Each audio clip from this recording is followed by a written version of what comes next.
J'ai l'impression que là, ce que tu es en train de dire, c'est quand tu es manager, tu as une responsabilité qui est telle que chercher à renforcer ses faiblesses, c'est peut-être pas le meilleur truc à faire. Faut plutôt se concentrer sur ses forces et faire justement appel à l'intelligence collective pour compenser ses faiblesses. Personnel, quoi. C'est-à-dire, et ça, je pense, c'est une des clés du management. Je rouvre une parenthèse, mais c'est la personnalisation. C'est-à-dire qu'en fait, avant, on proposait un schéma unique pour tout le monde. D'ailleurs, c'était, je pense, il y a 10 ans, si on t'avait parlé d'entreprise remote, les gens t'auraient regardé genre en disant, mais de quoi il parle, sur quelle planète il vit ?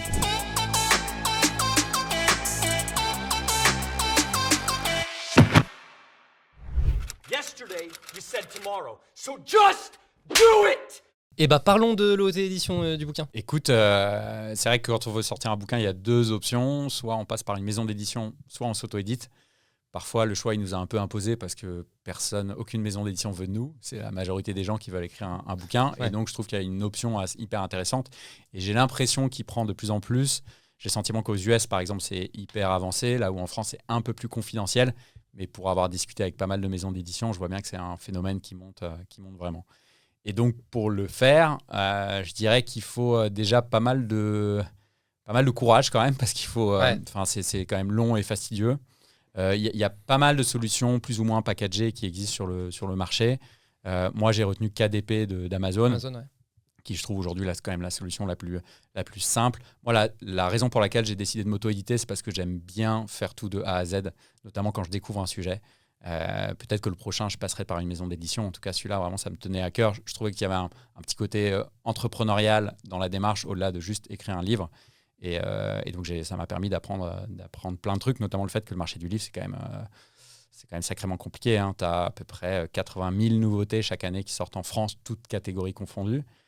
Donc, pour émerger là-dedans, c'est quand même chaud, quoi. Donc, après, l'auto-édition, c'est avant tout... la clé... Il y en a plusieurs, mais c'est, je pense, avant tout, avant même de commencer à écrire, c'est te dire comment est-ce que je vais le faire connaître. Parce qu'il y a trop de gens aujourd'hui qui se lancent. Parce que c'est vrai que se mettre derrière son ordi, c'est peut-être ce qu'il y a de plus simple.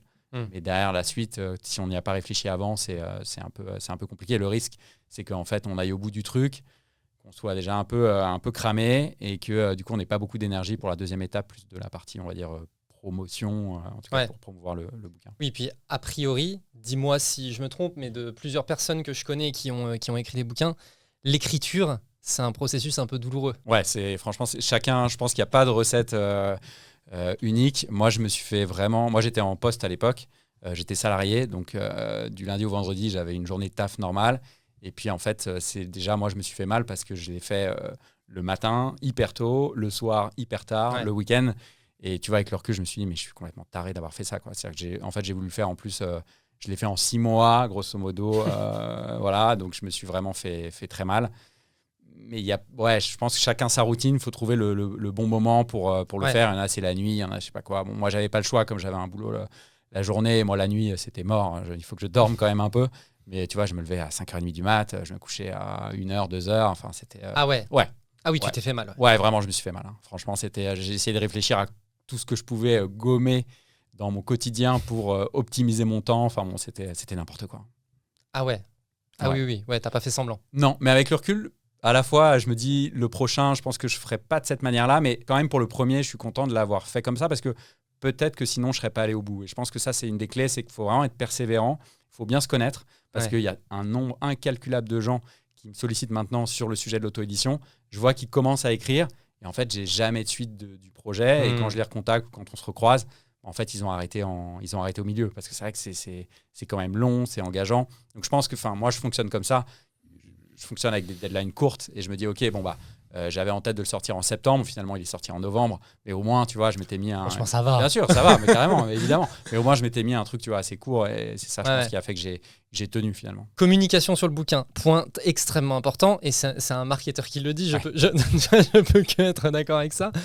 Toi, tu t'y es pris comment ? Je dirais que... Alors, il se trouve que moi, le bouquin, c'était un bouquin... participatif entre guillemets, c'est-à-dire que pour le construire, c'est vrai que le sujet du management, je voulais surtout pas que ce soit ma vision du management parce que je suis pas du tout un grand gourou du management, j'ai jamais managé d'ailleurs avec succès 500 personnes, donc qui je serais pour écrire, pour avoir la prétention d'écrire un bouquin de référence sur le sujet.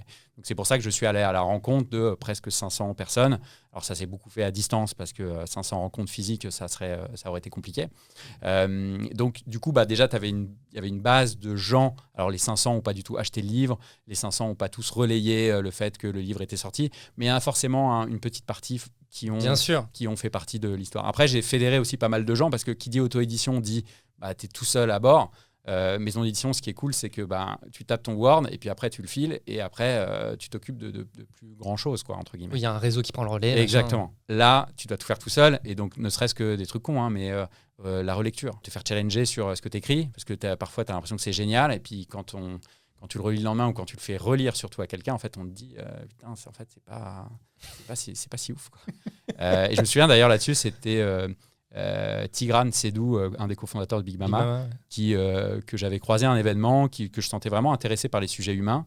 Et donc, en fait, j'ai senti que lui, il était hyper intéressé par ces sujets. Donc, je lui ai proposé de relire la V0, la bêta du bouquin, quoi. Et il s'est prêté au jeu. Il a lu les 300 pages, trop sympa. En plus, on se connaissait à peine. Et il m'a vachement challengé, en fait. Il m'a pas dit que c'était de la merde, parce qu'il sait le faire. Mais en réalité, je pense que le bouquin tel qu'il est sorti n'aurait vraiment pas été le même typiquement sans cette relecture. Et au-delà de ça, j'avais un groupe aussi de gens pour l'orthographe. C'est con là aussi, mais hyper important. Je veux dire, tu peux pas laisser, dès la 3e page, la personne elle se dit ok, il y a une énorme faute ici, j'arrête de lire, ou en tout cas il va perdre ça confiance. Décrédibilise totalement. Il va se dire mais c'est qui ce guignol, bon voilà. Donc ça c'est quand même hyper important.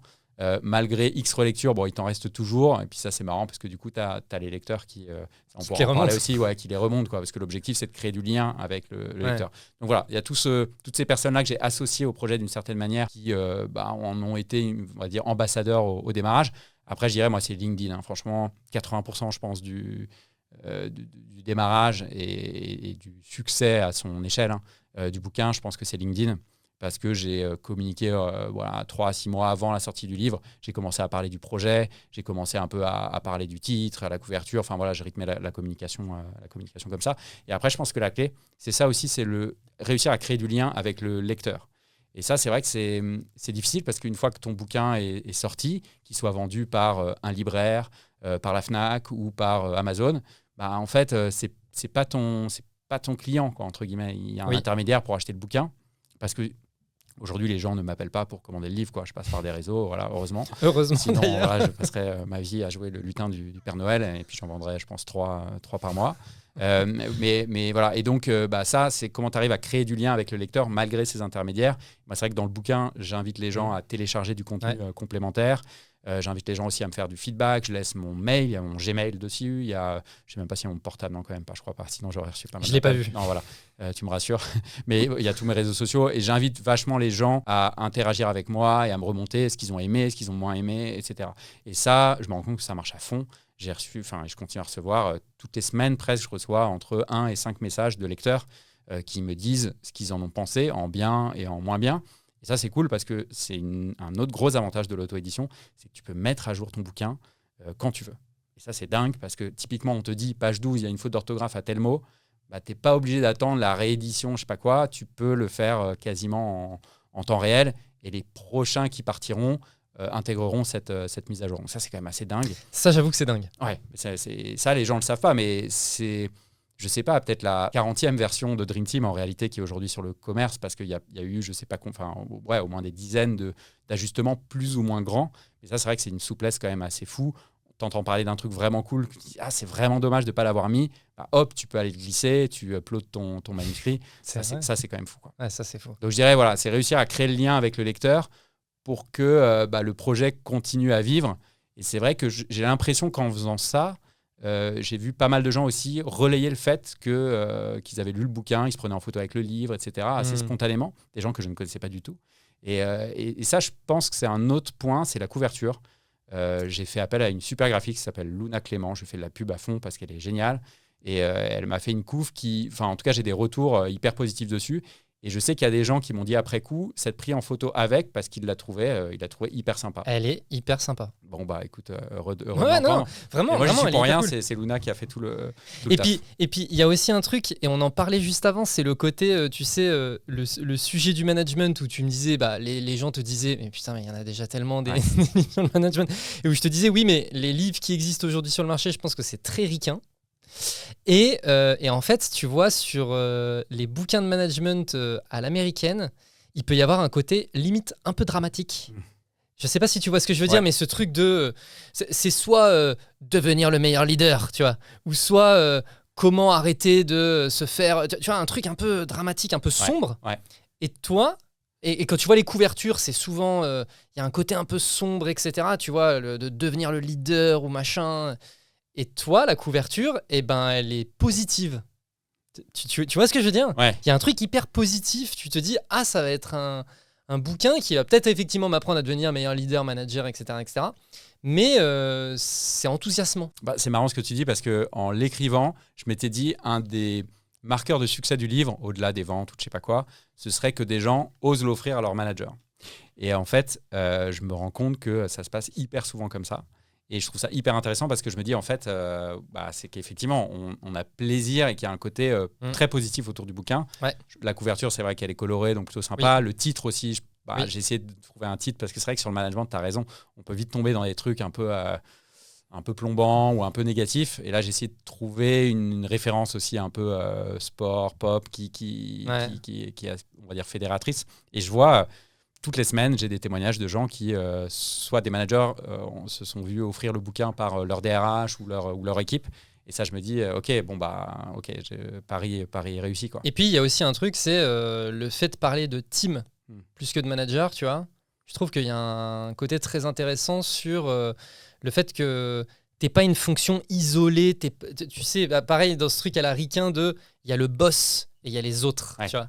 Ouais. Et là, toi, la manière dont tu abordes le truc, c'est en fait, on construit une team. C'est vrai qu'en fait, il ne faut pas oublier que le manager, c'est un membre de l'équipe comme les autres, quoi. Ouais, complètement. Et le sens de l'histoire du management, c'est vraiment un rééquilibrage de la relation. En plus, le mot manager, il est plein de sous-entendus pas terribles, il est assez péjoratif. Ouais. Et on vient d'un monde quand même managérial qui ne fait pas rêver pour le coup. 100%. Et donc, ce mot qui est un peu un mot valise, qui derrière, il y a tellement de réalité. Moi, je croise tous les jours des managers, tellement de boîtes, où je me rends compte que le même mot veut dire tellement de choses différentes que en fait, faut pas oublier que déjà, il y a autant de Dream Team que d'équipes potentielles, et puis que le manager est un membre de l'équipe, au même titre que les autres.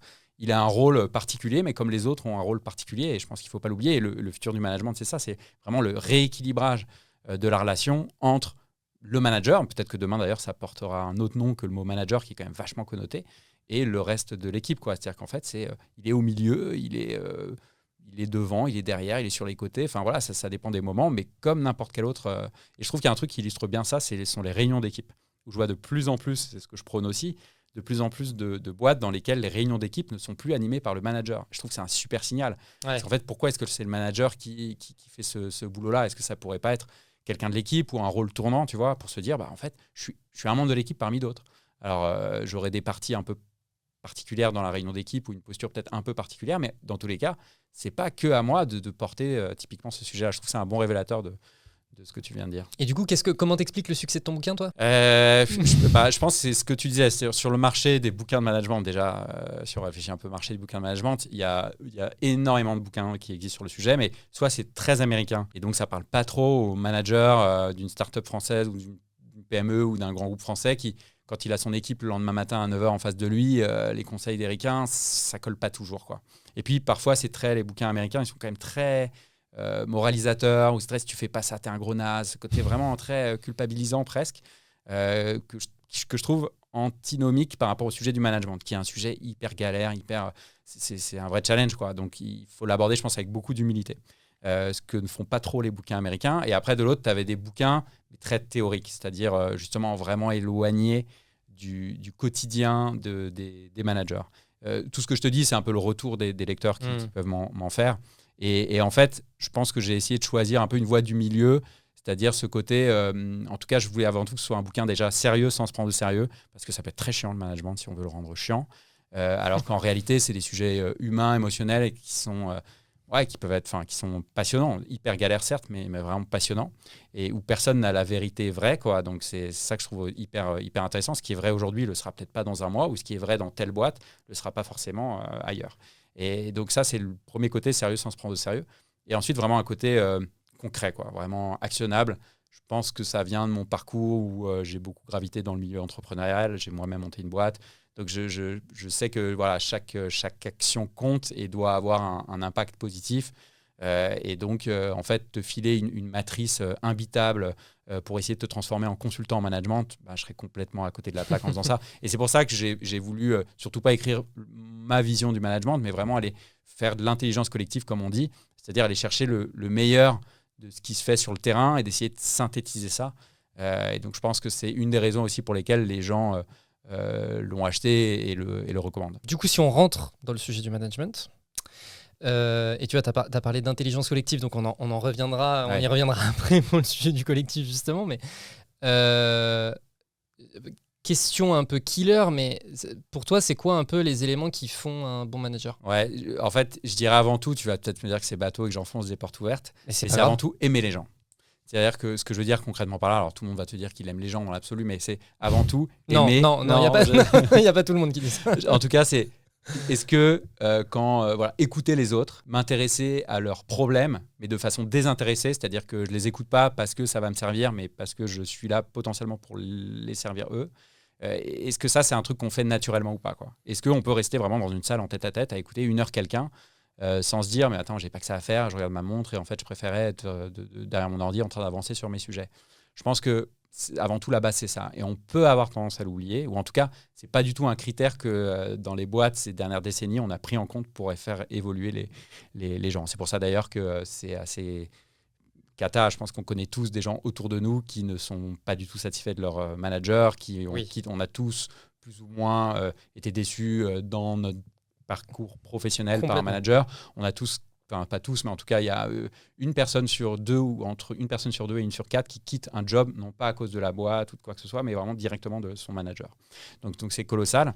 Et donc en fait, ça vient vraiment du fait que souvent, on a fait évoluer le meilleur technicien du domaine en manager. En gros, le meilleur commercial en directeur commercial. Sauf qu'être un bon vendeur, en fait, c'est pas les mêmes attentes qu'animer une équipe, quoi. Donc je pense que ça, c'est un point clé, c'est avant tout le critère humain. Et j'ai l'impression que ce critère est quand même de plus en plus remis dans le haut de la pile de est-ce que tu es vraiment la bonne personne pour évoluer sur ce poste-là. Donc je dirais avant tout aimer les gens. Et après, je dirais aussi l'humilité, cette capacité à se remettre en question, de douter. Ça, je trouve que c'est une autre caractéristique clé du manager qu'on n'entend pas trop parce que souvent, au contraire, on le vend comme quelqu'un de sûr de lui, qui sait trancher, qui va assumer ses décisions. Mais je pense qu'il doit quand même être capable d'écouter les autres, d'aller chercher la contradiction. Je pense que ça, c'est important aussi, pour justement prendre la décision la mieux éclairée possible. Au final, c'est potentiellement lui qui va la prendre et qui va l'assumer, mais ne pas décider tout seul dans son coin. Et en revanche, en balancier de tout ça, ok, il doit avoir des doutes et se remettre en question et se poser des questions, mais je pense aussi qu'il doit être convaincu de ses forces. Et je pense que c'est ça qui, si on devait définir un peu le portrait robot du manager idéal, c'est à la fois celui qui doute, mais celui qui connaît véritablement les sujets sur lesquels il est très bon et sur lesquels il peut vraiment s'appuyer, quoi. Je suis vraiment très fort sur ma jambe droite, ma jambe gauche, je sais qu'elle est un peu, voilà, donc je vais y faire un peu attention. Et je pense qu'en réussissant à concentrer ça chez la même personne, ça peut faire vraiment un très bon manager. Alors j'ai deux remarques. La première, c'est, tu sais, il y a souvent un peu le débat de est-ce qu'il faut capitaliser sur ses forces ou est-ce qu'il faut renforcer ses faiblesses ? J'ai l'impression que là, ce que tu es en train de dire, c'est quand tu es manager, tu as une responsabilité qui est telle que chercher à renforcer ses faiblesses, c'est peut-être pas le meilleur truc à faire. Il faut plutôt se concentrer sur ses forces et faire justement appel à l'intelligence collective pour compenser ses faiblesses. Exactement. Moi, je suis vraiment de cette école de concentrons-nous d'abord sur nos forces. Les faiblesses, si on a le temps, quoi. Tu vois, mais en fait, je pense que c'est surtout, tu vois, quand tu es manager, tu as une telle responsabilité qu'en fait, chercher à renforcer ses faiblesses, ça risque de faire du mal aux autres, en fait. Alors que quand tu es dans l'exécution, tu fais ton taf, etc., que tu cherches à étendre ta zone de génie en renforçant tes faiblesses, why not ? Au pire, ça concerne toi et toi-même. Mais quand, en fait, dans le management, tu te mets à avoir un impact sur les autres, chercher absolument à vouloir renforcer ses faiblesses, ça peut vraiment avoir un mauvais impact sur les autres, quoi. Ouais, t'as raison. Tu mets le doigt, je pense, sur le truc. C'est-à-dire que capitaliser sur tes forces, ça va rayonner positivement. Améliorer tes faiblesses, ça va prendre du temps et il y aura des effets de bord qui feront que ce sera peut-être pas. Voilà. Ah, c'est intéressant. Et c'est ça, c'est vraiment connaître ses limites. Donc déjà, pour connaître ses limites, il faut savoir là où on est bon et puis savoir où ça s'arrête pour aller chercher dans son équipe des personnes meilleures que soi. Et je pense qu'une des clés, c'est ça, c'est d'être capable de reconnaître qu'on ne peut pas être bon partout et oser l'affirmer et se dire, et faire venir dans son équipe des gens qui sont meilleurs que soi sur des sujets sur lesquels on est moins à l'aise. À la fois sur le côté technique du métier et puis à la fois sur le côté plus comportemental. Ouais. Parce qu'il n'y a rien de pire qu'une équipe de clones où le manager il va recruter que des gens comme lui parce qu'évidemment c'est plus simple au quotidien. Mais une équipe de clones, c'est une équipe en danger parce que tout le monde va penser de la même manière. Donc c'est ce manager qui se connaît, qui va faire venir des gens un peu comme lui, puis surtout aussi qui va faire venir des gens pas du tout comme lui pour créer un peu cette alchimie et cette contradiction qui parfois est nécessaire pour faire émerger des meilleures solutions. Et c'est dans ces cas-là, j'en parlais, tu as rebondi dessus sur l'intelligence collective, c'est là où tu as du 1 plus 1 égale 3 et pas juste du 1 plus 1 égale 2. Quoi. Ça me fait penser à plein de trucs. Il faut que je garde les sujets en tête parce que ça me fait vraiment penser à plein de trucs. Et du coup, la deuxième chose que je voulais dire, je m'en souviens plus, mais c'est pas grave. Sur le sujet de l'humilité aussi, tu vois, le fait de recruter meilleur que soi, moi, il y a une question que je me pose parce que toi, tu es confronté à plein de managers et plein d'équipes, etc. Donc, je pense que tu as une meilleure vision du marché, vraiment le marché dans sa globalité. Mais du coup, une des questions que je me pose, c'est, tu vois, moi, j'ai vraiment cette vision, notamment, tu vois, grand groupe du manager qui va recruter des personnes avec un agenda. Tu sais, ce truc de, en fait, je vais recruter des personnes... Je vais recruter des personnes qui vont pas me mettre en danger sur mon agenda politique limite, tu vois, de évolution carrière, etc., etc. Ça, est-ce que toi tu l'observes ? Ouais, ça reste vrai, c'est vrai. Plus la boîte est grosse, plus il y a ces enjeux-là, et plus la boîte est grosse, plus tout monte dans l'organisation, plus ça devient des enjeux vraiment très très politiques. Et du coup, ton action du quotidien, elle est plutôt drivée par ton avenir professionnel à toi. Et c'est vrai que là, tu mets le doigt aussi sur un autre sujet, je trouve, un autre enjeu principal des organisations aujourd'hui, c'est de faire en sorte d'avoir vraiment des managers au service de l'équipe. Alors, ça paraît bateau et évident depuis la nuit des temps, ça devrait être comme ça. En réalité, c'est vrai qu'on a encore beaucoup de managers qui écrasent leur équipe pour grandir, qui s'approprient parfois le sujet réalisé par quelqu'un de leur équipe et qui dit ouais c'est moi parce que tout le monde le trouve génial. Et ça, on revient à un sujet qui est assez complexe, qui sont les comportements dits toxiques de certains managers et qui sont souvent, on va dire, cautionnés par la direction générale. C'est-à-dire qu'on laisse en place des managers qui ont ce genre de comportement dit toxique et fermer les yeux dessus, c'est-à-dire ne pas avoir de discussions franches avec ces gens-là, ne pas les rétrograder ou les faire sortir de l'organisation, les virer. En fait, c'est cautionner ces actions-là. Et j'ai l'impression quand même que ça va plutôt dans le bon sens, même si, encore une fois, je pense que dans les grosses organisations, je vois que ça fait partie du jeu, quoi. C'est le paquebot, de toute façon, inarrêtable, quoi. Tu c'est ça. Voilà. Mais ça, on en revient au sujet culturel, c'est pas fait pour tout le monde. Il y en a qui adorent ça, il y en a qui détestent ça, ce côté jeu politique. Mais ceux qui adorent, c'est ceux qui y arrivent. Ouais, bien sûr. La réalité, c'est celle-là. En général, t'aimes là où t'es bon. Oui. Et donc, effectivement, ce sont des animaux politiques et ils adorent ça, quoi. En fait, je viens de me souvenir de ce que je voulais, du petit commentaire que je voulais faire avant sur notamment quand tu disais c'est pas parce que t'es la meilleure vendeuse que tu seras la meilleure directrice des ventes, quoi. Tu vois la boîte Alan ? Ouais, bien sûr. Alan, donc j'ai fait un épisode de podcast avec Aurélie, qui est la CMO chez Alan, qui m'expliquait que du coup, chez eux, le rôle de manager en fait, était divisé en deux parties.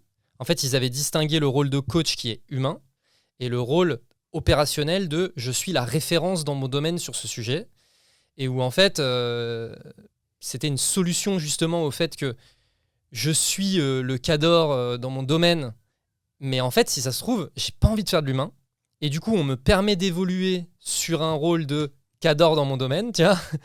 Et en fait, les rôles humains, c'est d'autres personnes qui vont les gérer, qui ont peut-être moins de compétences que moi, mais qui ont vraiment cette capacité-là. Et tu vois, du coup, je trouvais ça hyper intéressant, cette distinction des deux approches. Est-ce que toi, tu penses quoi du fait de se dire, en fait, dans les organisations, aujourd'hui, les gens font pas suffisamment la distinction entre cette partie je suis quelqu'un qui est génial dans mon domaine et je suis quelqu'un qui est génial pour manager des gens. Ouais, en fait, Alan, je pense, est déjà dans le futur, quoi. C'est-à-dire que je pense que c'est vraiment le futur du management. En fait, aujourd'hui, on attend grosso modo 3 trucs des managers. Et comme d'hab, quand on attend trop de choses de la même personne, en fait, ça marche pas, quoi.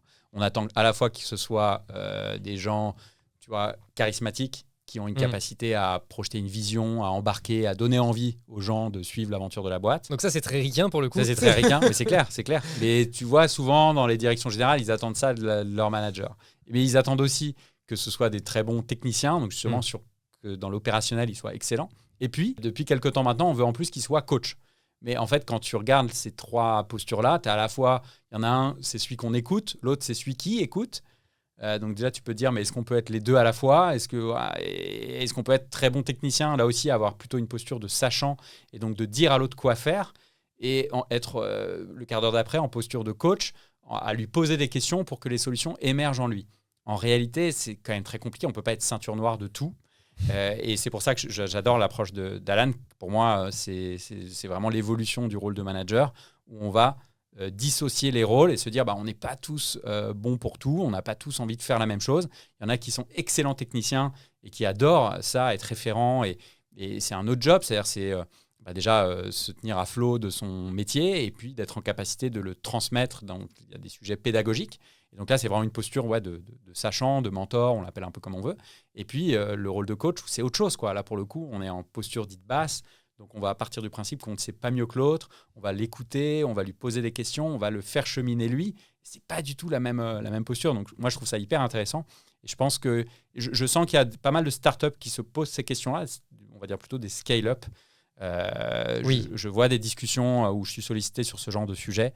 On va dire dans les boîtes un peu plus anciennes ou avec des cultures, en tout cas des boîtes aussi plus grosses, avec des cultures un peu plus compliquées à transformer du jour au lendemain.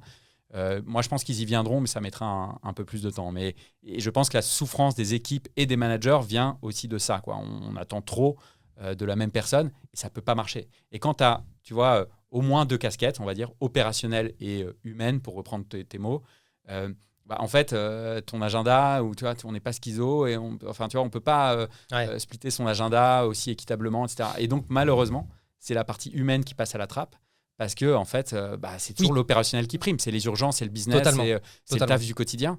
Et parce que si tu fais pas ça, en fait, tu seras pas jugé comme performant, et donc tu vas passer à la trappe. Alors que le sujet humain, s'il n'est pas top, au moins si tu as atteint tes objectifs, on est bon. Et en fait, pourquoi est-ce qu'on pourrait pas avoir les deux ? D'un côté, effectivement, des équipes qui sont là pour accompagner les gens sur l'aspect opérationnel et puis des gens plus sur l'aspect humain, parce que l'aspect humain, il est quand même fondamental. Et on le voit aujourd'hui, toutes les boîtes se posent des questions de rétention, de recrutement, de marque employeur, etc. Totalement. C'est fondamental. Mais alors, du coup, moi, une question, et ça d'ailleurs, je ne l'ai pas posé cette question à Aurélie, mais ça m'intéresse d'avoir ton avis, c'est, pour moi, dans le sujet du management, le ou la manager, c'est quelqu'un qui doit être crédible. Tu vois, il y a un vrai enjeu de crédibilité. Et je trouve que quelqu'un, du coup, la meilleure vendeuse qui devient directrice marketing, tu vois, il y a un peu ce côté, ok, elle a de la crédibilité, elle a montré qu'elle savait. Même si effectivement le côté humain derrière, c'est peut-être pas très bien, tu vois.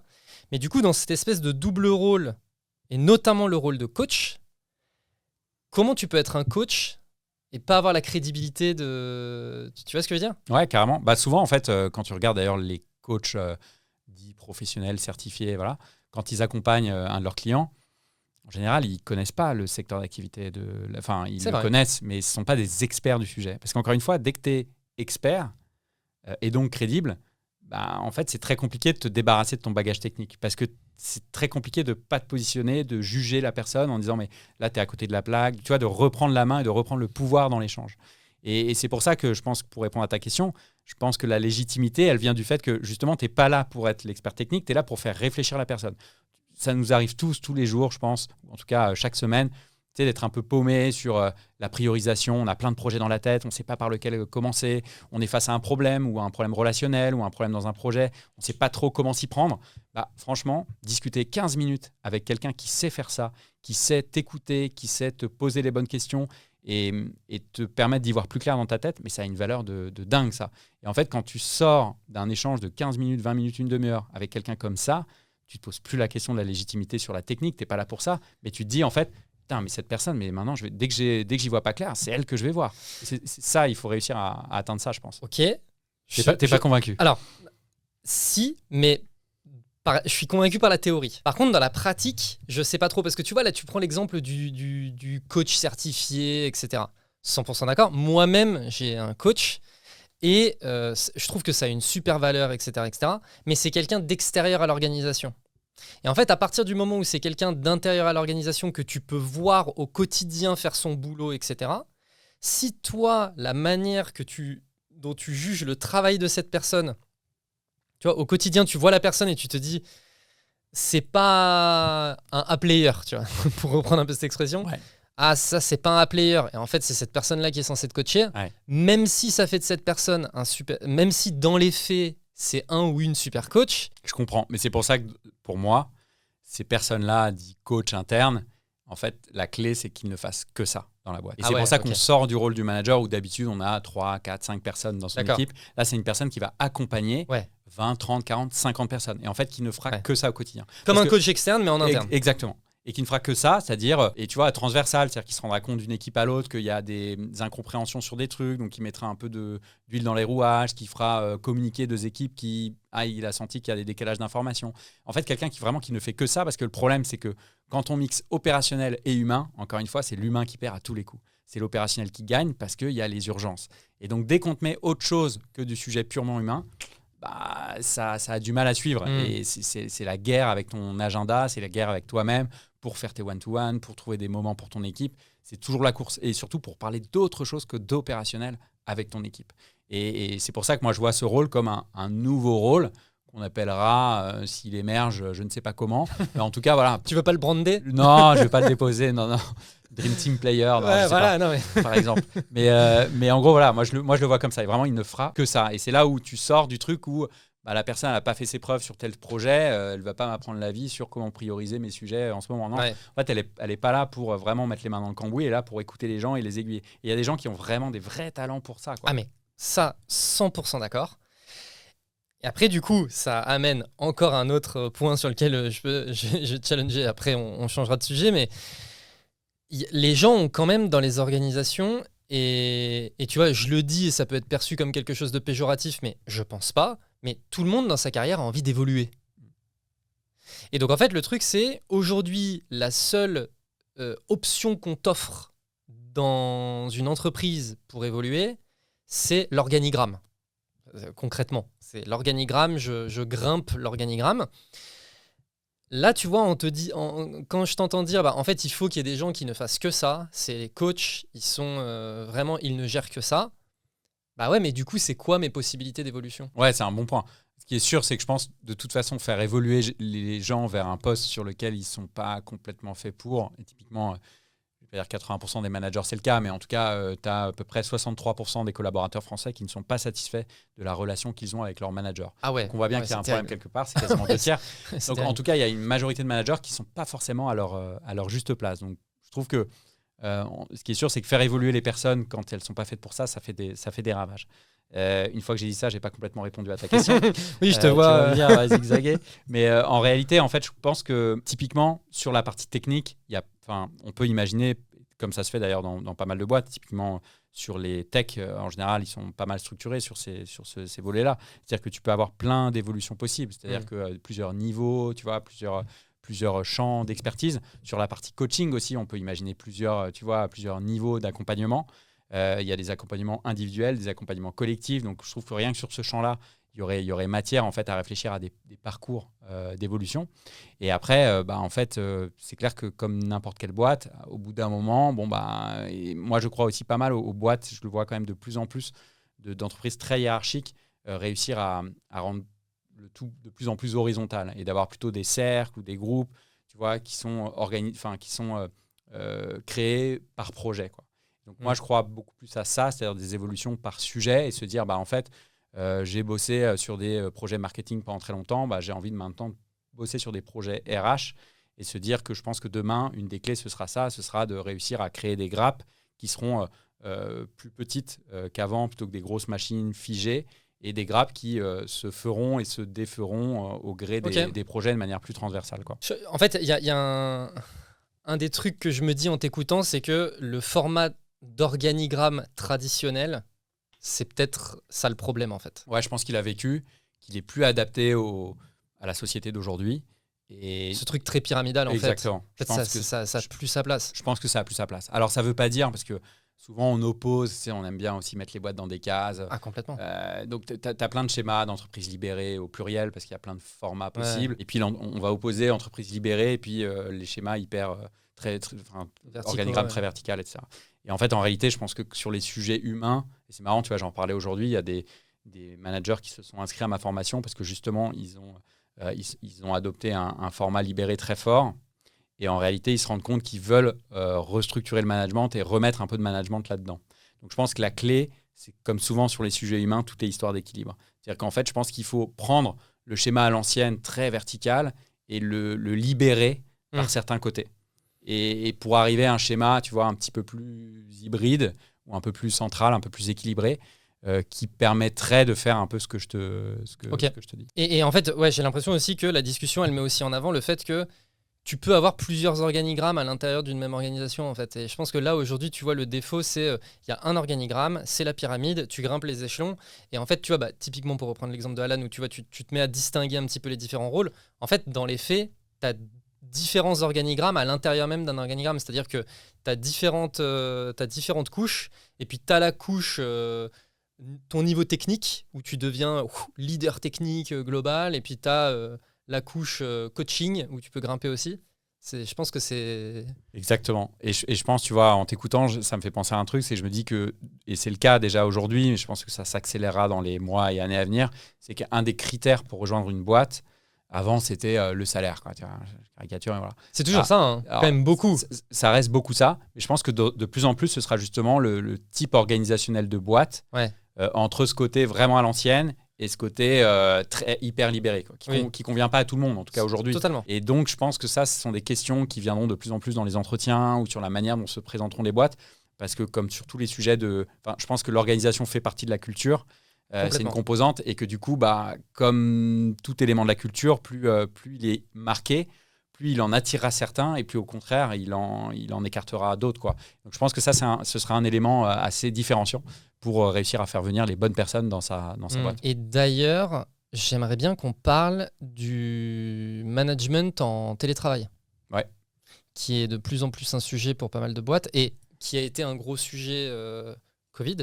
Ton bouquin, il est sorti quand ? Il est sorti en 2019. Et donc juste avant. Mais j'ai fait une mise à jour pour le coup. Et là, pour le coup, flagué, j'ai communiqué dessus en fin 2020, parce qu'effectivement, néanmoins, qu'on le veuille ou non, quand même beaucoup de choses ont changé. Ouais. C'est quoi tes conseils un peu clés pour manager en remote ? Déjà, c'est clair que c'est beaucoup plus galère qu'en présentiel.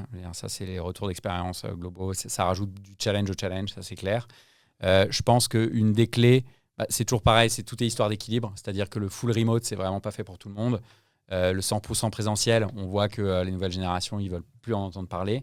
Donc la voie qui est aujourd'hui la plus pratiquée, et j'ai l'impression qu'on se dit que c'est ça le nouveau normal, c'est 1 à 3 jours, tu vois, de remote, et le reste en présentiel, parce que néanmoins, on sent que les gens ont besoin sur des instants donnés de se retrouver, qu'on le veuille ou non.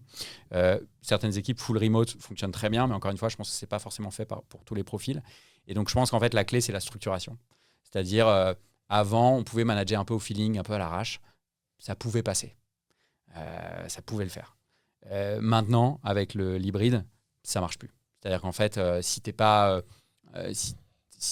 mets pas une certaine discipline dans ton management, ça marche pas. Donc, quand je parle de discipline, c'est d'avoir des rituels hyper clairs, hyper précis, calés dans les agendas, où la raison d'être du rituel, elle est hyper claire dans la tête de tout le monde, où c'est préparé, où c'est efficace. Typiquement, le one-to-one, la réunion d'équipe, des ateliers qu'on va faire avec son équipe. Moi, je trouve qu'il y a des ateliers hyper cool que je trouve hyper sympa à faire, comme ce que j'appelle l'atelier anti-frustration, tu vois, où l'équipe va partager toutes les petites galères qu'on a, toutes les petites frustrations liées à la vie d'équipe, sur il y a trop de bruit sur l'open space, sur on ne sait jamais qui est là ou qui est en télétravail, tous ces petits trucs qui nous saoulent un peu au quotidien et dont on n'a pas forcément l'occasion de parler en collectif.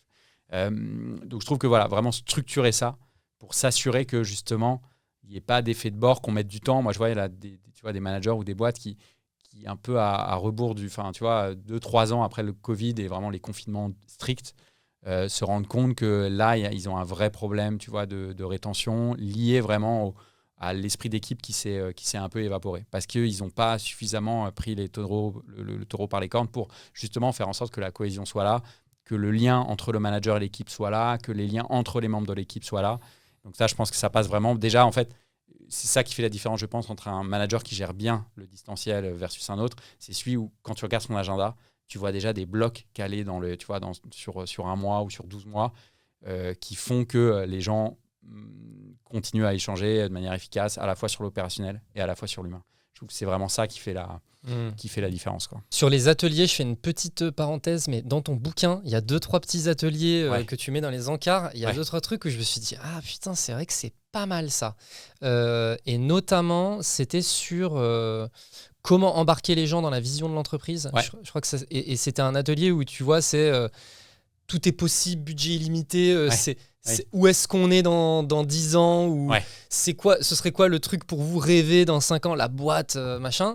Et tu donnais un peu des exemples concrets. Je me disais, putain, c'est vrai que c'est pas mal. Et en fait, c'est un super moyen de prendre le pouls sur est-ce que les gens, ils y croient déjà. Ouais, carrément. Si dans 5 ans, en fait, ils te disent, franchement, je vois la boîte on est nulle dans le part. placard. Ouais. Voilà. Bon, voilà. Et puis, tu vois, des directions auxquelles t'aurais pas pensé, tu sais. Et quand t'as donné des exemples et tout dans le bouquin, je me suis dit, ah, putain, c'est vrai que c'est pas mal ça. Je l'ai surligné sur ce le passage-là. Ouais. En fait, c'est vrai que les ateliers, je trouve ça vraiment cool parce que c'est des moments où à la fois on va parler boulot, mais de manière un peu décalée. Et donc, ça va faire en sorte que les gens vont aussi plus se livrer, on va mieux apprendre à se connaître. Et donc, à la fois, je trouve sur le fond, on va avancer sur des sujets liés à la vie d'équipe. Et sur la forme, en fait, ça permet aux managers déjà, comme tu le disais, de prendre le pouls, de voir ceux qui sont à fond, ceux qui sont un peu plus en retrait. Et puis, entre les membres de l'équipe, ça va leur permettre aussi d'un peu plus se dévoiler. Donc, je trouve qu'il n'y a que du positif. Et d'ailleurs, mon prochain bouquin sera potentiellement, j'y réfléchis, un bouquin vraiment dédié aux ateliers. Tu vois, une trentaine d'ateliers clés en main que tu peux organiser assez facilement avec ton équipe. Parce que je trouve que c'est des moments qui peuvent être vraiment transformatifs. Je ne sais pas comment on dit, mais on a compris. Tu vois l'idée. sur le côté présentiel, enfin, sur le côté se voir en physique, etc., c'est quand même un truc hyper important, etc. Bon, tu vois, par exemple, nous, on est 100% télétravail. En fait, c'est même pas une question qu'on s'est posée. C'est juste comme ça depuis le début. Et puis, voilà. Mais aussi parce que tout le monde habite dans des endroits complètement différents. Voilà. Mais je sais qu'il y a des personnes qui vont dans des espaces de coworking, etc., qui organisent un peu leur travail. Moi, personnellement, je sais que... donc moi, je te disais, j'habite pas à Paris. J'habite dans un village paumé dans les Alpes. Okay. Et donc, je suis au contact de très peu d'humains au quotidien. Et donc, en plus, je suis chez moi, etc. Et en fait, je viens à peu près 3-4 jours par mois à Paris. Et je sens que j'ai besoin de ces 3-4 jours, que ça me fait du bien d'être de nouveau plongé dans l'énergie de la ville, rencontrer des gens, les discussions, aller au resto, machin, tu vois. Je sens que c'est vraiment un truc dont j'ai besoin et que quand je viens pas pendant 3 mois, il y a un moment donné, je vais sentir, putain, je me sens seul, ça va pas, etc., etc. Et je pense que c'est hyper important. Je pense que c'est le gros challenge du télétravail. Moi, tu vois, j'ai la chance d'avoir pu expérimenter pas mal de trucs et de savoir que c'est le rythme qui me convient. Je pense qu'il y a des gens, en fait, ils n'ont pas suffisamment expérimenté de choses. Et en fait, ils ne se rendent pas compte. Ils se font séduire par une idée, par exemple, l'idée du télétravail. Et puis, en fait, dans la pratique, ça peut être déprimant pour les gens. Et en fait, parce qu'ils n'ont pas assez expérimenté de choses, en fait, ils s'en rendent pas compte et ils sont juste en train de se renfermer sur eux-mêmes, de déprimer, etc. Et je trouve ça particulièrement dur. C'était juste un petit commentaire comme ça. Mais sur le sujet du télétravail, toi, parce que tu mentionnais le format hybride, moi, j'ai entendu un peu des choses, tu vois, assez négatives sur l'hybride de, en fait... On ne sait pas sur quel pied danser. Les gens, en fait, ils sont constamment pris dans ce truc. Mais attends, mais je comprends pas. Et puis, du coup, la communication en physique, c'est pas la même qu'en télétravail. Ouais. Du coup, on est un peu dans un espèce de mix des deux. On sait pas trop, tu vois. C'est quoi ton avis sur le truc ? Ouais, c'est pas simple. Alors déjà, premier truc, c'est quand tu te sens seul chez toi, appelle-nous, on débarque. Et au-delà de ça, je me dis, en fait, sur le télétravail, là où tu touches du doigt un truc, c'est que c'est un sujet hyper personnel, quoi. C'est-à-dire... Et ça, je pense, c'est une des clés du management. Je rouvre une parenthèse, mais c'est la personnalisation. Ouais. C'est-à-dire qu'en fait, avant, on proposait un schéma unique pour tout le monde. D'ailleurs, c'était je veux dire, je pense qu'il y a 10 ans, si on t'avait parlé d'entreprise remote, mais les gens t'auraient regardé genre en disant mais de quoi il parle, sur quelle planète il vit. Avant, c'était du lundi au vendredi, au bureau, au siège, on se posait aucune question, comme à l'usine. Hein. On n'avait pas remis en question ce schéma-là, alors qu'en réalité, ça fait des années qu'on a avec un ordi portable. Sur un ordi, Internet. Internet, tu peux bosser depuis n'importe où. Quoi. Ouais. Donc, mais on n'a jamais remis en cause ce schéma, et c'est le Covid qui nous a forcé à le faire, et je pense et ça a été une réalisation pour beaucoup de personnes, je pense. Exactement. Il y avait 7-8% des Français qui faisaient vraiment du télétravail, et là, maintenant, c'est colossal. Quoi. C'est un critère, maintenant, des gens qui recherchent un taf. Complètement. Les trucs, c'est ce qu'il y a du télétravail. Quoi. Attends, excuse-moi, dans les trucs de job board, même Welcome to the Jungle, c'est une case à cocher. Évidemment. Full télétravail. Bien sûr. Je veux du full télétravail. Je coche la case. C'est clair. Donc en fait, maintenant, on rentre dans une ère, c'est un peu fini l'entreprise à taille unique où on te propose la même chose pour tout le monde. Quoi. Là maintenant, et c'est ça qui est galère, c'est qu'il faut à la fois gérer, on va dire, un sentiment d'appartenance. Tu vois, t'as envie de faire partie d'un truc, mais qu'on reconnaisse ton unicité, tu vois. Et c'est ça qui est difficile, c'est de réussir à personnaliser son approche, collaborateur par collaborateur, se dire, toi, de quoi tu as envie, de quoi tu as besoin, pour essayer de voir quelle construction générale on peut faire. Alors, le problème, c'est que le consensus global, il n'existe pas, donc tu es obligé de créer des règles. Et c'est ça ce que tu décrivais, c'est-à-dire, c'est vrai que c'est galère. Mais en réalité, encore une fois, le full présentiel, c'est pas fait pour tout le monde. Le full remote, c'est pas fait pour tout le monde. En tout cas, aujourd'hui, peut-être que dans 5 ans, on aura une nouvelle discussion où je te dirai, maintenant, en fait, c'est vraiment la nouvelle norme. Ça évolue. On part de très loin. Peut-être que ce sera ça l'avenir. Je ne sais pas. En tout cas, ce qui est sûr, c'est que c'est ce truc hybride qui est cette nouvelle norme. Et c'est clair que c'est pas simple. C'est pas simple pour les équipes. C'est pas simple pour les managers. C'est pour ça que je pense qu'il faut encore plus repenser ce rôle de manager. Je pense qu'il faut aussi, comme je te le disais, encore plus structurer les approches et encore plus sensibiliser aussi les collaborateurs à ce sujet d'une meilleure compréhension des uns et des autres. Il y a des outils comme le DISC, comme la process communication, le MBT. Je trouve que c'est des outils typiquement en hybride. Il faut absolument aborder ce genre de sujet. Pas forcément sous le prisme d'un outil comme celui-là, mais même, moi, c'est ce que j'appelle le mode d'emploi. C'est-à-dire que pour moi, n'importe quelle personne qui rentre dans une boîte devrait commencer par remplir une sorte de mode d'emploi pour expliquer comment il fonctionne. Est-ce qu'il aime l'urgence? Est-ce qu'il aime la foule? Enfin, tu vois, les trucs collectifs ou bosser plutôt en solo? Est-ce qu'il est plutôt du matin, du soir? En fait, je trouve que se partager ça quand on arrive en onboarding, tu vois, tu remplis ça et puis tu le partages aux autres. Je trouve que ça permet tout de suite de mieux se comprendre et ça ne veut pas dire que ça évitera les malaises ou les mal-être ou les incompréhensions ou les frustrations ou les tensions ou les conflits, mais au moins, ça les préviendra. Et le jour où il y a, tu vois, un peu un clash entre deux personnes, exacerbé par le côté hybride qui rend la communication difficile, on pourra se référer à ce référentiel commun en disant « Attends, mais tu te rappelles, je t'avais dit, moi, je fonctionne comme ça, mec. Ok, moi, je fonctionne comme ça. C'est pour ça qu'on a du mal. Donc, comment est-ce qu'on peut faire pour que ça fonctionne mieux et que ton mode de fonctionnement n'empiète pas trop sur le mien ou inversement, ou en tout cas qu'on vive mieux avec, quoi. » Moi, je pense que ça vaut le coup parce que c'est galère, mais c'est un fait. Et il faut l'accepter, en tout cas aujourd'hui. Mais il faut réfléchir à comment est-ce qu'on peut mieux le vivre. Et je pense que ce que je viens de te décrire permet d'y répondre en partie, en tout cas. Dans la précédente boîte dans laquelle je bossais, où j'étais salarié, donc j'avais un rôle de manager. Et effectivement, un des trucs que j'avais fait, et j'étais tombé là-dessus dans une newsletter, je crois, j'avais fait un document. Trop bien. Qui était comment travailler avec Jordan. Ouais. En fait, c'était un Google Doc. Ouais. Et en fait, je sais pas, j'avais noté, alors je me souviens plus, mais j'avais vraiment copié ça d'un document sur lequel j'étais tombé sur la newsletter. Je m'étais dit, mais c'est vraiment une super idée. Petite présentation personnelle de j'habite là, voilà mon mode de vie, mes centres d'intérêt, etc. Moi, ce que j'aime, c'est, par exemple, je n'aime pas les messages vocaux. C'est un truc bête, mais oui, mais si je ne sais pas, moi je vais te laisser des messages vocaux et ça va te gonfler. Tu vas les écouter en x2 et encore une fois sur 2 et moi je vais dire mais il se fout de ma gueule Jordan, il écoute pas mes trucs. En fait, je vais procrastiner, c'est surtout ça, je vais attendre vraiment 3 jours avant de l'écouter parce que il y a un moment donné, je vais me dire bon, je vais finalement l'écouter mais je vais procrastiner. Et du coup, j'aime pas les messages vocaux, je préfère privilégier l'écrit. Le truc sur lequel je me connecte le plus, c'est mon email, mon Slack. Cherche pas à m'écrire sur WhatsApp, blablabla. Et en fait, ces espèces de trucs là, c'est fou comme ça apporte de la clarté sur ok, je vais pas lui envoyer un message vocal, je sais qu'il déteste ça, etc. Et c'est des petits trucs bêtes, mais ça évite de la friction pour rien en fait. Exactement. Alors, ça ne veut pas dire que dès que je voudrais communiquer avec toi, je vais regarder ton mode d'emploi et adapter. Bien sûr. Quand je serai à côté de la plaque, tu pourras plus facilement me dire, plutôt que juste que tu vois, les frustrations grimpent de ton côté avec mes 20 000 messages vocaux et moi qui me saoule parce que je vois qu'ils sont pas en vue. Et le vase, il est rempli. Ça va là. Bah, au moins, à un moment donné, très rapidement, tu pourras me dire mec, je te rappelle, ou tu vois, tu m'envoies la capture du truc en me soulignant le truc, ou je préfère l'écrit, ou je sais pas quel autre mode de communication. Donc c'est ça que j'aime et je trouve ça super, et c'est effectivement ce que j'appelle le mode d'emploi, c'est ça, c'est avoir un référentiel commun qui évitera pas toutes les galères, mais le jour où les frictions arrivent, on peut les désamorcer beaucoup plus facilement parce qu'on a ce traducteur entre nous auquel on peut se référer facilement. Et tu vois, typiquement le sujet du message vocal, parce que maintenant les gens ont tellement l'habitude d'utiliser les messages vocaux, quand je me mets à travailler avec quelqu'un, du coup, je m'attends à en recevoir et je m'attends à ce que ça m'énerve. Du coup, une des premières questions que je pose à la personne, c'est côté communication, est-ce que tu as un truc de préférence ? Excellent. Parce que pour commencer à lancer la question sur le sujet de conversation et que moi je puisse dire, par contre, évite les messages vocaux, s'il te plaît. Tu vois. Et en fait, c'est tout de suite, je me dis, je vais aborder le sujet. Si ça se trouve, la personne, elle a un sujet exactement pareil, tu vois, épidermique. Je vais mettre le doigt en plein dessus comme un con. Donc, je pense que c'est important d'avoir ce réflexe-là.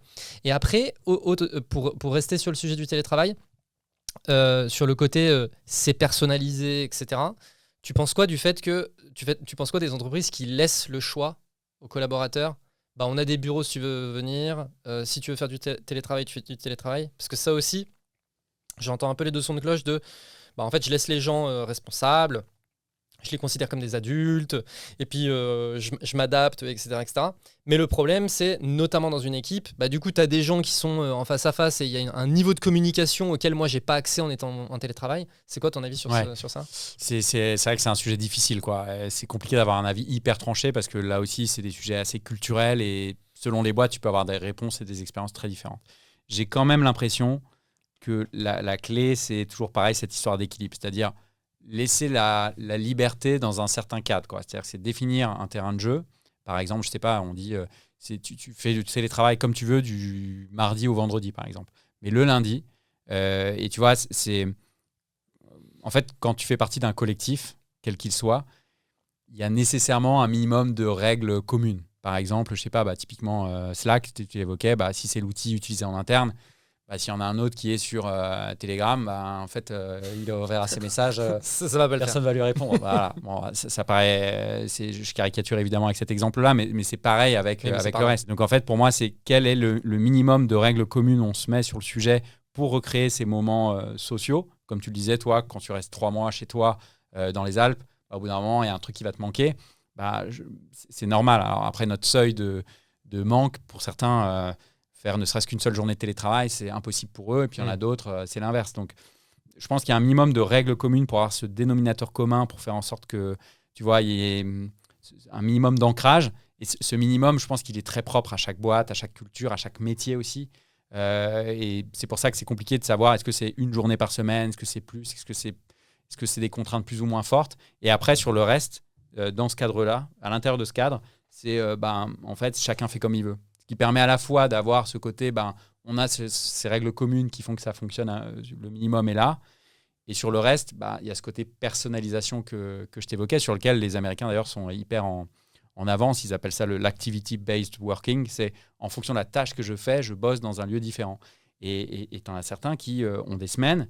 En fait, ils organisent leur semaine en fonction des tâches qu'ils ont à faire. Tiens, j'ai ça à faire, je vais aller au bureau. Tiens, j'ai ça à faire, je vais aller dans un coworking. Tiens, j'ai ça à faire, je vais plutôt aller chez moi. Et en fait, ils ont des semaines où en fait, ils sont dans potentiellement 6 ou 8 endroits différents. Donc ça, c'est on va dire le côté ceinture noire du sujet. Mais en tout cas, voilà, je pense que c'est ça l'idée. J'ai l'impression de ce qui se détache, c'est un peu ça. Mais le cadre, encore une fois, il est soit très large, selon ton organisation, ta culture, etc., soit un peu plus resserré si tu as des contraintes opérationnelles ou aussi culturellement que les dirigeants, par exemple, ne sont pas prêts à lâcher. Parce que parfois, il y a pas mal de croyances limitantes en se disant mais si on se voit qu'une fois par semaine ou qu'une fois par mois, ça ne va jamais marcher. Parce qu'on ne l'a jamais expérimenté, comme tu le disais. Je pense qu'il faut tester. Et je pense que la clé, c'est peut-être commencer un peu rigide si on a un peu peur et puis élargir au fur et à mesure du temps jusqu'à trouver la bonne formule. Et quitte à se rendre compte que si on est un peu parti un peu trop en live, peut-être resserrer un peu à nouveau. Je pense de toute façon, c'est des histoires un peu d'accordéon. ça doit être vivant en fait ce sujet, parce que encore une fois, ce qui est vrai aujourd'hui, dans 6 mois ou dans un an. Ouais. Bah, effectivement, en fait, pour reboucler là-dessus, il y a un côté même un peu générationnel, tu vois, de ce que tu disais, oui, mais si on se voit jamais, ça marchera jamais, tu vois. Je sais pas, moi j'entends mon père je pense qu'il ne réalise pas que j'ai un vrai taf, tu vois, il y a un peu ce truc de mais attends, mais je comprends pas, vous voyez jamais, mais du coup toi tu fais des petits trucs dans ton coin, tu vois. Et puis je dis bah ouais, mais je suis en visio avec des clients, je suis en visio avec les collègues, je suis machin, et puis en fait je vais à Paris. Et tu vois vraiment ce truc de mais attends, mais comment ça peut fonctionner. Et forcément pour lui ça veut dire que c'est un tout petit truc, tu vois, c'est forcément un tout petit truc. Il bricole. Exactement, tu vois. Ou alors il se dit ouais, je sais pas, internet, bon. C'est marrant ce que tu dis, parce que alors je dirais oui, c'est générationnel, mais pas que, parce que par exemple sur mes formations en management, qui sont pour la plupart d'entre elles 100% en visio, moi c'est des séances assez courtes, étalées dans le temps. J'ai encore, et parfois même dans la startup dite Nation, des gens assez jeunes et tout qui, si tu veux, bloquent sur le côté, parfois, hein, bloque sur le côté 100% à distance. Mais on pourrait pas quand même faire quelques séances en présentiel parce que le management, etc. Et en fait, je dis, mais tu sais, en tout cas, ça fait 2 ans que je fais ça. J'ai des dizaines et des dizaines de groupes, et en fait, 100% à distance. Et c'est génial, quoi. Et c'est vrai que tant que tu l'as pas testé, expérimenté, tu as du mal à te rendre compte. Mais donc, générationnel, oui, parce que je sens quand même que moi, quand j'ai des clients plus âgés, ils tiquent plus. Mais j'ai quand même parfois des jeunes générations, vraiment jeunes, hein, moins de 30 ans, parisiens, start-up et compagnie, ça peut aussi un peu coincer, quoi, tu vois. Comme quoi, c'est vraiment un sujet personnel, quoi. Ouais, exactement. Je pense que c'est vraiment ça. Hein. Complètement. Il y en a certains qui sont très à l'aise avec le truc, tout comme les messages vocaux, les écrits, chacun son truc. Là, c'est pareil, quoi. Donc, de la même façon, moi, vivre en ville, c'est un truc que je pourrais pas. Et puis quand je parle de ma vie, ça fait rêver certains, et d'autres me disent quelle horreur, mais ça veut dire que attends, tu vas pas au resto. Bah non, il y a pas de resto. Mais c'est vraiment des sujets hyper personnels. J'ouvre un nouveau sujet, un nouveau chapitre qui est management freelance. Ouais. Je t'avais dit que j'allais te cuisiner là-dessus. Ouais. J'ai l'impression que c'est une littérature, tu vois, un sujet inexistant. Je pense que c'est vrai. Ouais. Alors ça commence à émerger, parce que d'ailleurs on appelle ça de plus en plus le management composite, c'est-à-dire d'avoir à la fois en fait avoir dans son équipe des gens en salarié, en fixe, et puis aussi d'avoir tout un tas de freelances avec lesquels on bosse de manière fréquente, etc. C'est ce qui est d'ailleurs le format classique, c'est-à-dire en fait quand on fait appel à des freelances, généralement on a des salariés. Exactement, oui, la plupart du temps, c'est clair. Voilà. Donc ça existe depuis dans l'absolu la nuit des temps, mais c'est vrai qu'on ne s'est pas beaucoup intéressé à ce sujet. Mais parce que je pense qu'aussi, comme on s'est peu intéressé finalement, je trouve sérieusement au sujet du management de salariés, le sujet freelance, déjà que les salariés, c'est un peu la 5e roue du carrosse. Là, c'est la 9e ou la 50e roue du carrosse. 100%. Donc, ouais. Et pourtant, moi, je te rejoins complètement. De toute façon, c'est le sens de l'histoire que ce mode de travail-là soit de plus en plus développé. Voilà. Donc, s'y intéresser maintenant, ça paraît plus qu'indispensable, quoi. D'ailleurs, t'as déjà eu le cas de boîtes qui font appel à des managers freelance ? Tu as ce qu'on appelle des managers de transition. Donc, en gros, voilà. Donc, mais ils viennent temporairement, c'est des missions ponctuelles. Ouais. Mais ils sont quand même internes, tu vois. Ils ont un manager de transition, il y a le mot manager, et parce que souvent, c'est sur des postes assez stratégiques. Mais sinon, non. Mais tu vois, typiquement, sur ce qu'on évoquait, sur le côté coach, par exemple, interne, tu pourrais très bien envisager d'avoir des freelances qui, tu veux, sont pas forcément 5 jours sur 5 dans les murs de l'entreprise, mais qui viennent de temps en temps, tu vois. Effectivement, les coachs, finalement, c'est d'une certaine manière des managers externes, en fait. Exactement. Ouais, c'est vrai. Donc, management de freelance. Ouais. Comment on fait ? Ouais. Moi, ce que je trouve intéressant sur ce thème, déjà, c'est que, en fait, c'est un peu l'avenir du management, encore une fois, parce que on vient d'un monde où le management était très vertical, très hiérarchisé et compagnie. Là, on voit bien que la tendance s'inverse et qu'on rééquilibre beaucoup plus la relation. Et donc, finalement, ce qui était...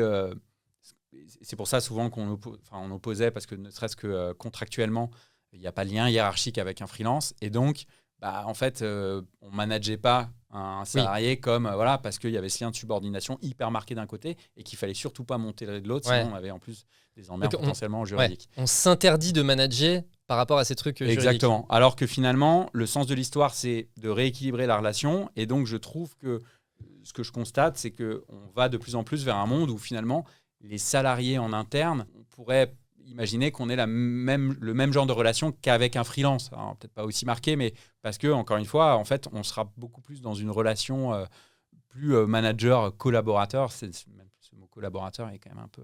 il est bizarre. Il est quand même bizarre, quoi. Bon, on pourra en reparler à l'occasion. Mais en tout cas, ce qui est sûr, c'est que donc je pense que le sens de l'histoire, c'est de faire converger le mode de relation avec un freelance ou avec quelqu'un de son équipe. Comme tout à l'heure, je n'ai pas forcément répondu à ta question précisément, donc j'y arrive.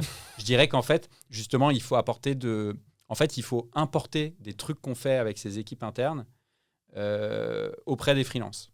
Ce que je veux dire par là, c'est que typiquement, en général, avec un freelance, on va ne parler que d'opérationnel. Oui. Parce que c'est vrai que c'est une relation client-fournisseur. Voilà. Alors et puis il y a le devis. En fait, oui, c'est tu vrai. vois, il y a un peu ce truc de j'ai signé un devis et sur le devis, il y a écrit ce que je dois faire. C'est vrai. Et donc, en fait, on va parler de ce qu'il y a dans le devis. Vrai. Basta. Point, c'est tout, exactement. Et tu vois, et c'est marrant parce que je pense que, évidemment, bosser...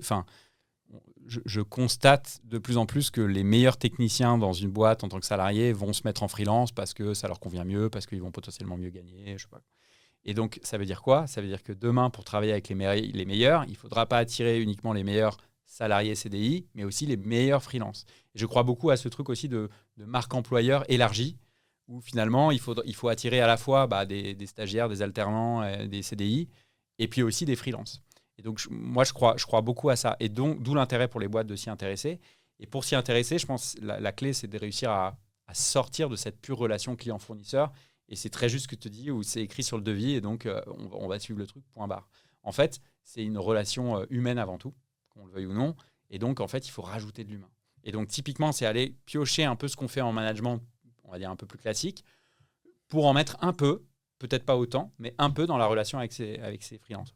Un exemple concret, je pense que quand on bosse avec un freelance, alors pas tous, si c'est hyper ponctuel, il n'y a pas trop de sujets, mais si c'est un freelance avec lequel on bosse régulièrement ou sur un projet long, en fait, pourquoi est-ce qu'on ne fait pas des points, je sais pas, une fois par mois, où justement on ne va pas parler de l'opérationnel, mais on va prendre un peu de hauteur sur comment ils sont dans la mission, comment se passe notre collaboration, est-ce qu'il y a des trucs à améliorer entre nous dans notre communication, sur la manière dont on fonctionne, pour se détacher de tel livrable, il est arrivé à telle date, etc. Non, c'est juste humainement, comment ça se passe, comment tu te projettes, toi, tu vois, est-ce que tu te vois continuer à bosser longtemps avec nous ou pas, enfin voilà, tu vois, toutes ces questions-là qu'on réserve souvent au one-to-one, et encore que quand c'est fait avec, entre un manager et son équipe, en fait, je trouve qu'on gagnerait énormément à le faire au niveau de avec ses freelances. Donc ça, je pense que c'est un premier point. Et après, il y a un autre point qui est plus je pense que les boîtes gagneraient peut-être que je pars dans mes délires, mais à fédérer, en fait, à fédérer justement un collectif le collectif de freelance avec lesquels ils bossent. Je vois beaucoup de boîtes commencer à se poser la question des communautés de managers, c'est-à-dire comment faire en sorte qu'au sein d'une même boîte, les managers puissent, parler de ces sujets de management, partager entre pairs les bonnes pratiques, etc. Je me dis qu'entre freelance, alors tout dépend de la taille de la boîte, mais quand tu as des boîtes qui bossent avec énormément de freelance, réussir à créer des ponts entre eux, animés par la boîte, je trouve et apporter de la valeur à ces freelances, je trouve qu'il y aurait un truc intéressant à creuser. Toujours dans cette logique, en fait, c'est toujours pareil, il y a l'individuel et le collectif. Et c'est vrai qu'on raisonne souvent freelance égale individuel parce que c'est le freelance qui bosse dans son coin, etc. Alors qu'en réalité, souvent, on bosse avec pas mal de freelance. Et réussir à fédérer un peu cet écosystème de freelance d'une manière ou d'une autre, je trouve que ça a du sens. Autre exemple, tu vois, souvent, tu as la teuf annuelle de la boîte. On invite tout le monde, sauf les stagiaires et les freelances. Ça, en réalité, je trouve que c'est un peu des économies de bout de chandelle. Parce que typiquement, le stagiaire d'aujourd'hui, ce sera potentiellement le CDI de demain. Et puis, le freelance d'aujourd'hui, si on veut qu'il coopte d'autres freelances, ou si on veut qu'il reste longtemps, parce que si on bosse avec lui, a priori, c'est qu'il est bon, en fait, l'associer à ce moment, au succès de la boîte, etc., ça me paraît indispensable. Donc, c'est en fait regarder ce que tu fais avec tes équipes et te dire quels éléments tu viens piocher pour les mettre en place avec tes freelances. Je pense que c'est ça la bonne démarche. Ok, ça me permet de te partager un peu ma vision avec le collectif. Ouais. Tu vois, je te disais, notre collectif Bulldozer. Ouais. Ce que tu mentionnais, à savoir, en fait, les meilleurs techniciens aujourd'hui, ils sentent qu'ils ont un avantage à se mettre en freelance parce que ils vont pouvoir gérer leur vie. Déjà, on va faire appel à leurs services parce qu'ils ont la technicité. Ils vont mieux gagner leur vie. Ils vont avoir plus de liberté, etc., etc. C'est un des éléments qui a motivé la création de notre collectif, c'était de se dire, en fait, aujourd'hui, sur le marché, notamment quand tu fais de la prestation, donc type agence, notre vision, c'est de se dire, aujourd'hui, en fait, nous, ce qu'on vend, c'est de la compétence. La compétence à attirer en tant que salarié, c'est de plus en plus compliqué. En revanche, il y a de plus en plus de gens très compétents qui se mettent en tant que freelance. Et du coup, en créant un collectif de freelance, ça nous permet de pouvoir les attirer parce que, en fait, la réalité, c'est quoi ? C'est moi, je suis freelance, j'ai des super compétences, etc., etc. Et en fait, en étant intégré dans un collectif, je vais pouvoir faire jouer l'intelligence collective, je vais travailler potentiellement avec des gens. Et en plus de ça, on va m'amener du business. Tu vois, il y a quand même cette réalité-là que, en fait, le collectif va m'amener du business, ça va être super intéressant. Et du coup, tu vois, c'est un des éléments qui a motivé la création du collectif.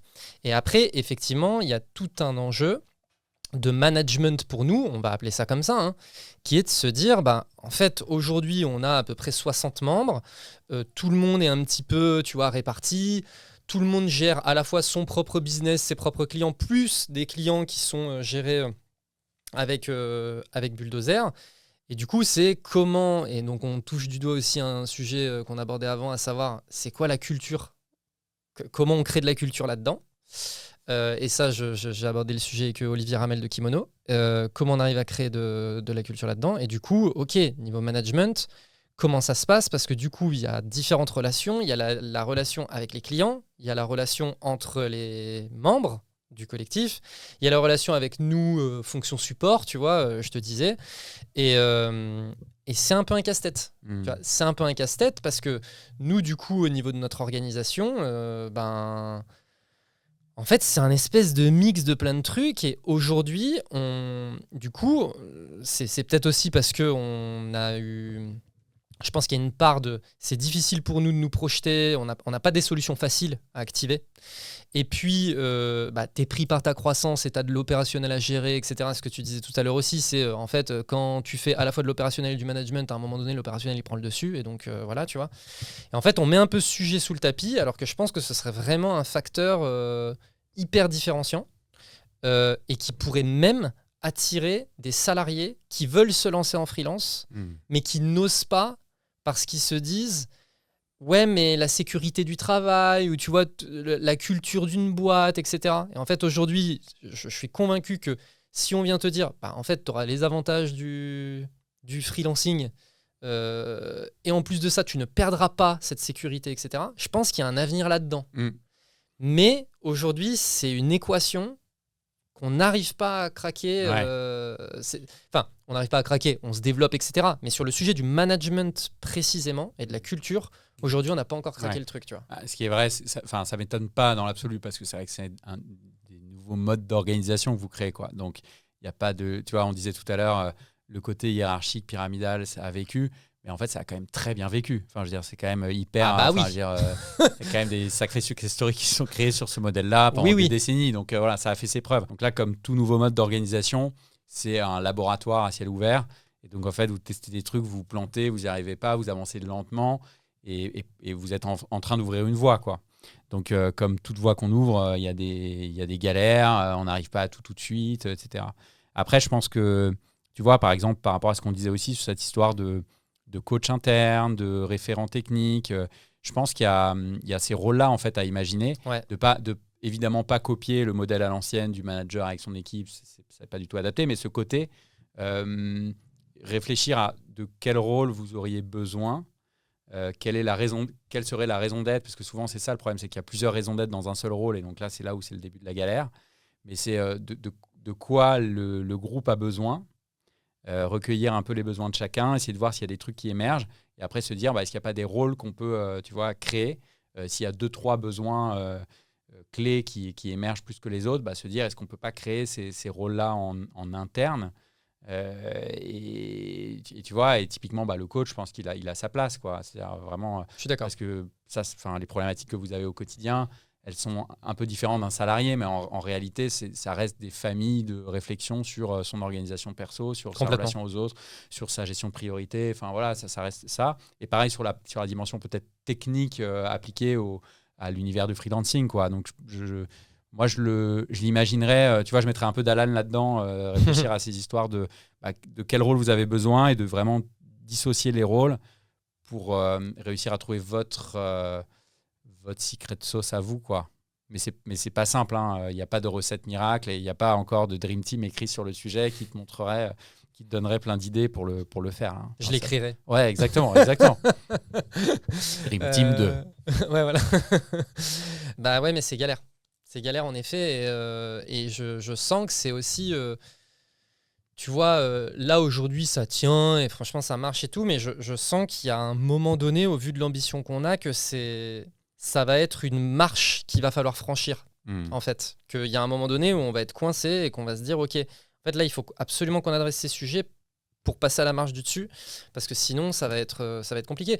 Et aujourd'hui, on travaille sur des process communs pour essayer de trouver une manière commune de collaborer. Puis tu vois, tout le monde amène un peu son génie aussi. C'est l'intelligence collective, encore une fois.